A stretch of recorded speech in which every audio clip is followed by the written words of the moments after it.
Today we will be discussing the First Great Animal War. So most of you know the story about the mistreated animals of Manor Farm.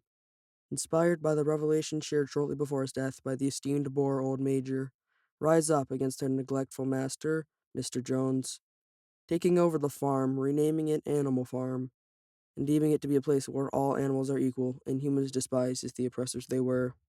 Two pigs ascended to the leadership positions, the intellectual and considerate Snowball and the charismatic and adamant Napoleon. Little by little, the pigs begin to feud over differing visions as the leadership begins to become more abusive towards the other animals.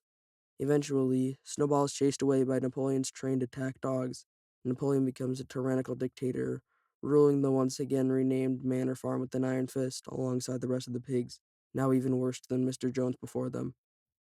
But there's still more to the story. Snowball wasn't just content to leave all of his friends to suffer. He managed to make his way to another liberated farm, Ordan Meadows, where he told of how the revolution had been betrayed by Napoleon and the other pigs. He took leadership of Ordan Meadows and began spreading word of Napoleon's tyranny across the countryside, gathering support from the other animal-led farms. Snowball also learned of the further oppression of the animals of Manor Farm after his exile, and began planting messages of dissent amongst Manor Farm's inhabitants.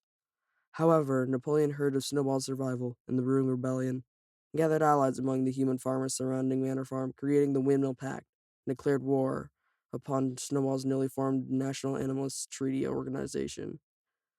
A war had begun, but one prominent issue emerged.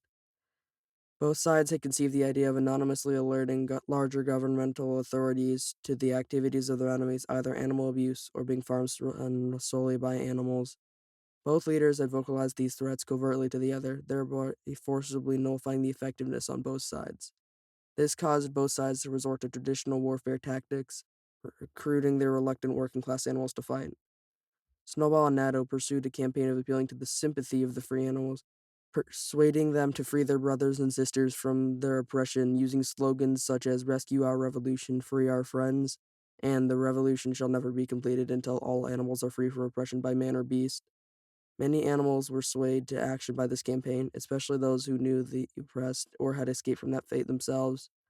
On the other hand, Napoleon and the Windmill Pact attempted to utilize the patriotism and loyalty of their subservient masses, persuading them to end the revolution once and for all and eradicate Snowball and all of the traitors.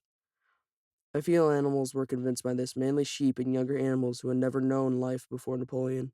Overall, volunteers were low in number from this, so programs of forced enlistment and incentives were implemented to bolster their numbers. The actual fighting consisted of many small battles fought individually at minor farms, with a variance of outcomes, but Natto began to gain a slightly better record over time and seemed more and more likely to succeed in the end. After a lengthy period of warfare, a major breakthrough took place. An extremely large, important battle began at the heart of the war itself, Manor Farm. Natto began to push through the fence, exercising caution to avoid causing collateral damage to the farm and its innocent residents. The Windmill Pact was forced to make a drastic retreat as their own soldiers, promised by their enemies better lives so they defected, turned on them as Natto's victory seemed assured.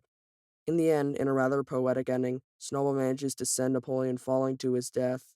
In the very core, he forced the animals under his rule to slave at rebuilding the stolen windmill plans time and time again, excavating the pit over time to a lethal depth.